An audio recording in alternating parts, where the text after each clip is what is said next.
बिस्मिल्लाहिर्रहमानिर्रहीम। अस्सलाम वालेकुम स्टूडेंट्स। आज हम नेक्स्ट टॉपिक जो है वो जो डिस्कस करेंगे, it is balancing of redox equation by oxidation number method. Oxidation number हम यूज करके एक रिडॉक्स इक्वेशन को बैलेंस करेंगे। रिडॉक्स इक्वेशन क्या होती है? ऐसी इक्वेशन जिसमें ऑक्सीडेशन और रिडक्शन साइमल्टेनियसली हो रही हो, उस इक्वेशन को आप रिडॉक्स इक्वेशन कहते हो। ये पीछे हम पढ़ चुके हैं।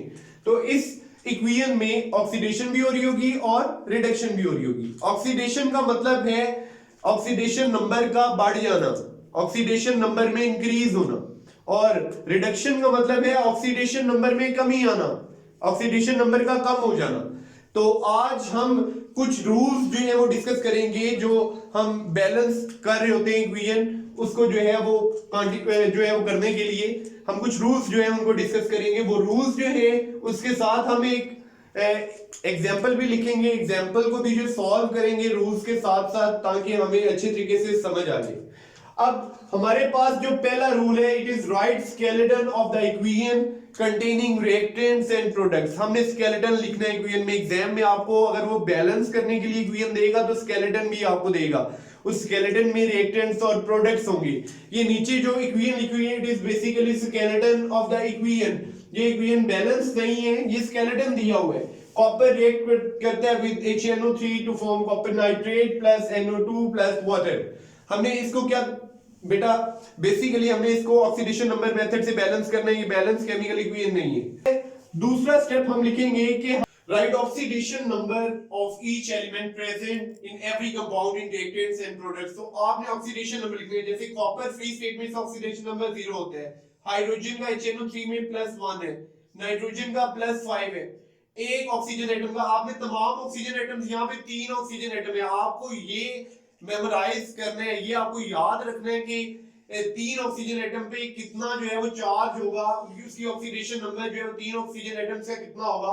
लेकिन आपने सिर्फ एक एटम का लिखना है। यहाँ पे एक एटम का -2 है, जबकि 3 का -6 हो जाएगा। तो आपने -6 नहीं लिखना, -2 लिखना है। इसके बाद प्रोडक्ट वाली साइड पे जाएंगे। कॉपर का ऑक्सीडेशन नंबर 2+ है, यहाँ पे नाइट्रोजन का अगेन +5 है, ऑक्सीजन का जो है वो -2 है, और ये 2 है ट्वाइस। इसी तरह नाइट्रोजन का यहाँ पे पहले हम ऑक्सीजन का -2 नाइट्रोजन का, क्योंकि एक ऑक्सीजन पे -2 है तो 2 पे कितना होगा, -4। तो नाइट्रोजन, इसको न्यूट्रलाइज करने के लिए नाइट्रोजन के भी ऑक्सीडेशन नंबर क्या होना चाहिए, +4। इस तरह वाटर में हाइड्रोजन का ऑक्सीडेशन नंबर +1 है और ऑक्सीजन का -2। अब सबके ऑक्सीडेशन नंबर हमने लिख दिए। अब हमने तीसरा रूल किया है कि आइडेंटिफाई करने हैं उस एलिमेंट को, उन एलिमेंट्स को हम आइडेंटिफाई करेंगे जिनका ऑक्सीडेशन नंबर जो है वो चेंज हो रहा है। तो आइडेंटिफाई करते हैं यहाँ पे उन एलिमेंट्स को जिनका ऑक्सीडेशन नंबर चेंज हो रहा है। ये देखिए एरोस के साथ हमने इनको जो है वो इंडिकेट कर दिया है। कॉपर, कॉपर 0 से +2 में कन्वर्ट हो रहा है, ठीक है। और यहाँ पे नाइट्रोजन, नाइट्रोजन +5 से +4 में कन्वर्ट हुए। तो यहाँ पे ऊपर वाले कॉपर की केस में इंक्रीज हुआ है ऑक्सीडेशन नंबर, तो ये ऑक्सीडेशन होगी, क्योंकि पहले मैंने आपको बताया कि जो ऑक्सीडेशन नंबर का इंक्रीज होने है ये ऑक्सीडेशन कहलाती है। यहाँ पे हुए लॉस ऑफ 2 इलेक्ट्रॉन्स, 2 इलेक्ट्रॉन जो है वो लूज हुए, 2 इलेक्ट्रॉन लूज हुए। यहाँ पे रिडक्शन हो रही है, +5 से ऑक्सीडेशन नंबर +4 हो रहा है। तो +5 से +4 हो रहा है, इस वजह से ये रिडक्शन है। यहाँ पे कितने इलेक्ट्रॉन गेन हो रहे हैं, 1 इलेक्ट्रॉन। तो यहाँ पे गेन ऑफ 1 इलेक्ट्रॉन आप लिख सकते हो, ठीक है। अब सिर्फ हमने उन्हीं एलिमेंट्स को जो है वो लिखना है जिनके ऑक्सीडेशन नंबर जो है वो चेंज हो रहे हैं। और इन एलिमेंट्स में हम देखेंगे कि नाइट्रोजन जो है, नाइट्रोजन का ऑक्सीडेशन नंबर जो है वो चेंज हो भी रहा है और नहीं भी हो रहा। इस वजह से नाइट्रोजन को हम क्या करेंगे, 2 दफा लिखेंगे। अब नाइट्रोजन 2 दफा कैसे लिखेंगे रिएक्टेंट वाली साइड में, क्यों लिखेंगे, ये जरा ध्यान से आपने चीज समझनी है, ठीक है। तो नाइट्रोजन बेसिकली 2 दफा इस वजह से लिख रहे हैं कि नाइट्रोजन यहाँ पे +5 है, यहाँ पे भी +5 है, यहाँ पे +5 है, यहाँ पे +4 भी है। तो नाइट्रोजन बेसिकली, नाइट्रोजन का सोर्स क्या है, HNO3। नाइट्रोजन और कहीं से नहीं आ रहा है, HNO3 से आ रहा है रिएक्टेंट वाली साइड से। तो इसका मतलब है हमारे पास HNO3 दो तरह के हैं। एक वो HNO3 जिसमें नाइट्रोजन का ऑक्सीडेशन नंबर जो है वो प्रोडक्ट में जाके चेंज नहीं हो रहा, और एक वो वाला HNO3 जिसमें प्रोडक्ट में चेंज हो रहा है। तो हम बेसिकली यहाँ पे दो HNO3 लिख देते हैं ताकि हमें पता चले कि ये कौन कौन से HNO3 है। अब ये हम वो HNO3 जो है वो अज्यूम कर लेते हैं जिसमें यहाँ पे ऑक्सीडेशन नंबर नाइट्रोजन का जो है वो चेंज नहीं हो रहा, और ये वो वाला जिसमें ऑक्सीडेशन नंबर जो है वो नाइट्रोजन का चेंज हो रहा है। तो हमने इनको एरो से हमने सिर्फ अब उन्हीं के ऑक्सीडेशन नंबर जो है वो लिखे हैं जिनके ऑक्सीडेशन नंबर उन एलिमेंट्स के जिनकी चेंज हो रही है। अब यहाँ पे दो दफा हमने HNO3 क्यों लिखा, ये सब बच्चों को अच्छे से जो है वो समझ आ गया होगा। HNO3 दो दफा इस वजह से लिखा है कि नाइट्रोजन का सोर्स जो है वो सिर्फ HNO3 है रिएक्टेंट वाली साइड पे, और कोई भी सोर्स नहीं है। तो नाइट्रोजन प्रोडक्ट वाली साइड पे दो तरह के नाइट्रोजन है, एक वो जिसका ऑक्सीडेशन नंबर वही है जो रिएक्टेंट वाली साइड पे नाइट्रोजन का है, और एक वो जिसका ऑक्सीडेशन नंबर चेंज हो रहा है। तो इस वजह से हम दो नाइट्रोजन लिखेंगे। रिएक्टेंट बेसिकली रिएक्टेंट वाली साइड पे दो तरह के नाइट्रोजन है, एक वो नाइट्रोजन जिसका ऑक्सीडेशन नंबर चेंज हो रहा है, और एक वो जिसका नहीं चेंज हो रहा है। इसका चेंज नहीं हो रहा और इसका चेंज हो रहा है। तो यहाँ पे पीछे हमने लिखा हुआ था कि एक इलेक्ट्रॉन जो है वो क्या हुआ, गेन हुआ, और यहाँ पे कितने दो इलेक्ट्रॉन जो है वो लूज हुए। हमने इनको बराबर करना है, इनको इक्वलाइज करना है। अब बेसिकली अब इक्वलाइज कैसे करेंगे ये मैं आपको करके दिखाता हूँ। हमारे पास दो HNO3 है। नेक्स्ट हमारा यही इंपॉर्टेंट चीज है कि हमने बैलेंस करने हैं इलेक्ट्रॉन्स जो रिएक्टेंट वाली साइड पे हैं और जो प्रोडक्ट वाली साइड पे हैं। जब आप इसे बैलेंस कर लोगे इन इलेक्ट्रॉन्स को तो तकरीबन 80% इक्वियन जो है वो बैलेंस हो जाएगी। 80% इक्वियन जब बैलेंस हो जाएगी तो फिर बाकी इंस्पेक्शन मेथड रह जाएगा जिससे आप इक्वियन को क्या कर सकते हो, इजीली बैलेंस कर सकते हो। तो यहाँ पे हमने इलेक्ट्रॉन्स को बैलेंस कैसे किया, यहाँ पे दो इलेक्ट्रॉन लूज हो रहे हैं, इसको एक से मल्टीप्लाई कर दिया, ये दो इलेक्ट्रॉन्स आएंगे। यहाँ पे एक इलेक्ट्रॉन गेन हो रहे हैं तो इसको दो से मल्टीप्लाई कर दिया, इस वजह से यहाँ पे भी इलेक्ट्रॉन कितने आ गए, दो इलेक्ट्रॉन। तो हमने इलेक्ट्रॉन्स को सूटेबल डिजिट से मल्टीप्लाई कर दिया। अब हमने ऐसे बैलेंस करने के एलिमेंट्स, हमने इलेक्ट्रॉन बैलेंस किए, अभी ये एटम बैलेंस नहीं हुए। अब देखिए एक अब इस डिजिट से मैंने कॉपर के इलेक्ट्रॉन्स को मल्टीप्लाई किए 1 से, तो मैंने याद रखना है कि रिएक्टेंट वाली साइड पे भी एक कॉपर होना चाहिए और प्रोडक्ट वाली साइड पे भी एक कॉपर। जिस डिजिट से मैं मल्टीप्लाई कर रहा हूं एटम्स उतने ही होने चाहिए। अब मैंने यहाँ ऊपर वाली साइड पे ऑक्सीडेशन में कॉपर के इलेक्ट्रॉन्स को 1 से मल्टीप्लाई किए, तो एक कॉपर रिएक्टेंट वाली साइड पे होना चाहिए और एक ही कॉपर प्रोडक्ट वाली साइड पे होना चाहिए। तो यहाँ पे ये पहले से ही बैलेंस है, रिएक्टेंट वाली साइड पे भी एक कॉपर है, प्रोडक्ट वाली साइड पे भी एक कॉपर है, तो इसे बैलेंस करने की जरूरत नहीं है। अब नेक्स्ट हमारे पास नाइट्रोजन के इलेक्ट्रॉन है, इसको हमने 2 से मल्टीप्लाई किया हुआ है, तो नाइट्रोजन कितने होने चाहिए, 2 रिएक्टेंट वाली साइड पे और 2 प्रोडक्ट वाली साइड पे। तो यहाँ पे हम 2 से कोएफिशिएंट के तौर पे इसे जो है वो मल्टीप्लाई कर देते हैं, यहाँ पे भी 2 लगा देते हैं। ठीक है, तो जिस डिजिट से आपने इलेक्ट्रॉन्स को बैलेंस करते हुए जो है वो मल्टीप्लाई करने, उस डिजिट के बराबर जो है उतने ही जो है वो एटम्स रिएक्टेंट वाली साइड पे वो और प्रोडक्ट वाली साइड पे भी होने चाहिए।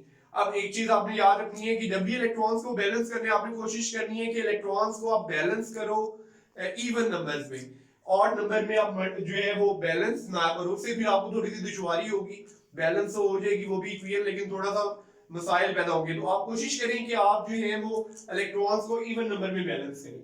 अब इलेक्ट्रॉन्स जो है वो हमारे पास बैलेंस हो गए हैं। अब लास्ट हमारे पास इंस्पेक्शन मेथड।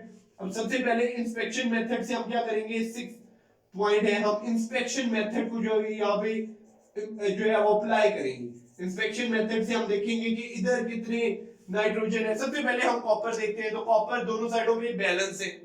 अब नाइट्रोजन देखें, यहाँ पे 2 नाइट्रोजन, यहाँ पे भी 2 नाइट्रोजन। अब बेसिकली ये वाला नाइट्रोजन जो है ये कहां से, अब इधर ये वाले 2 नाइट्रोजन है जिनके ऑक्सीडेशन नंबर चेंज नहीं हो रहा, इधर सिर्फ एक है, तो हमने इधर भी 2 से मल्टीप्लाई कर दिया। ठीक है, कोएफिशिएंट के तौर पर।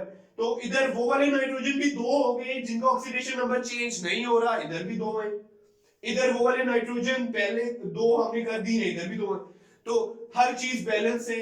अब इंस्पेक्शन फर्दर जो हाइड्रोजन वगैरह है उनको आप इंस्पेक्शन मेथड से फर्दर कर लोगे। अब देखो यहाँ पे हाइड्रोजन, इसको पहले हम प्लस करते हैं, ये बेसिकली हमारे पास 4HNO3 आ जाएगा प्लस कॉपर आ जाएगा और ये कन्वर्ट होगा into copper nitrate plus NO2 plus water. अब देखें हाइड्रोजन कितने, इधर आपके पास 4 हाइड्रोजन है और इधर सिर्फ 2 हाइड्रोजन है, तो आप इसको क्वेश्चन के तौर पर 2 से मल्टीप्लाई कर देंगे। ऑक्सीजन देखें 4 3 12, इधर 12 ऑक्सीजन है, इधर 3 2 6, 6 and 4 10 into 12, this is balanced chemical equation. अब ये इक्वेशन जो है वो बैलेंस हो। एक दफा मैं इसको जो है वो आपको दोबारा से रिवाइज करवा देता हूं।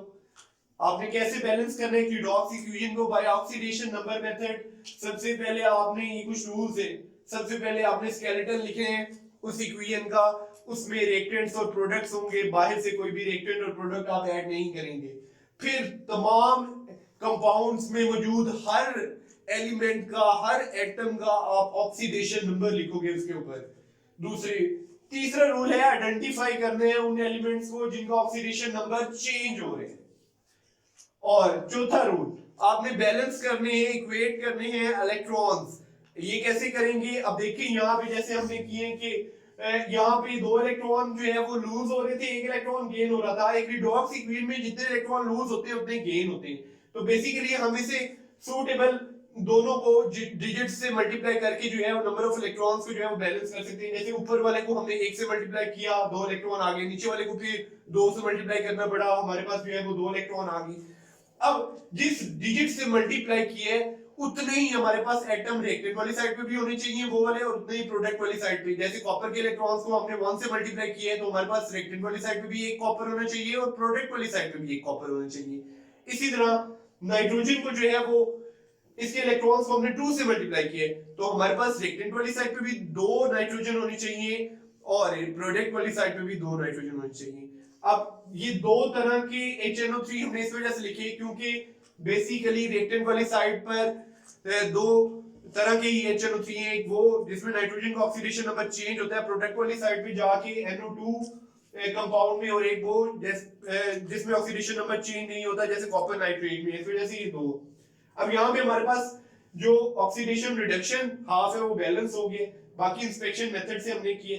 अब इधर जो है वो हमारे पास 2 ऐसे नाइट्रोजन हैं जिनका ऑक्सीडेशन नंबर चेंज नहीं हो रहा, हमारे पास सिर्फ एक था तो हमने इसको 2 से मल्टीप्लाई कर दिया। बाकी इंस्पेक्ट करके हमने हाइड्रोजन और ऑक्सीजन को जो है वो इक्वलाइज किया। होप आपको ऑक्सीडेशन नंबर मेथड से इक्वेशन बैलेंस करना आ गई होगी। कमेंट सेक्शन में लाजमी बताइएगा अगर कोई डिफिकल्टी है तो। ये बड़ा इंपॉर्टेंट जो है ये हमारा टॉपिक है। नेक्स्ट हम जो है वो आयन इलेक्ट्रॉन मेथड से कैसे बैलेंस होती है एक रिडॉक्स इक्वेशन, उसको जो है वो हम स्टडी करेंगे, उसको जो है वो हम सीखेंगे। कमेंट सेक्शन में लाजमी बताइएगा कि आपको ये लेक्चर कैसा लगा। लाइक कीजिएगा, सब्सक्राइब कीजिएगा। अल्लाह हाफिज़।